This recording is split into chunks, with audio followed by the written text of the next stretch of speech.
Hello friends, जय जगन्नाथ। मोर यहाँ प्रथम सावित्री ओषा जेहेतु मु सका उठी गाधे सारे एवं गली मो ठाकुर घर को ठाकुर को पूजा करने को ठाकुर ऊपर बासी फूल काढ़ीदेली। बासी फूल काढ़ी सारापर मुझे गली चौरा धोईदेली। चौरा धोई सारापर जाए मो बासन तक सब धोईदेली। ठाकुर बासन एपटे आसला बेलू माँ फूल तोलिक रखिदेती। मुझे पूजा आरंभ करदेली। पूजा आरंभ सारापर मो पतिदेव को टिके भिडियो कल कली। पतिदेव जेहेतु ड्यूटी पड़े भिडियो कल पचारि कि अरे पतिदेव केत आसब।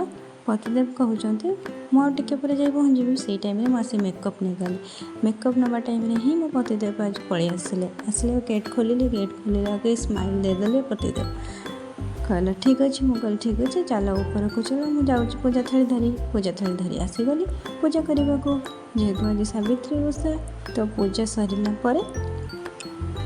आमे दुई जन मिसी टिके रील्स करदेलु। रील्स कर सारापर मुझे निजे एकाटिया भी रील्स कली।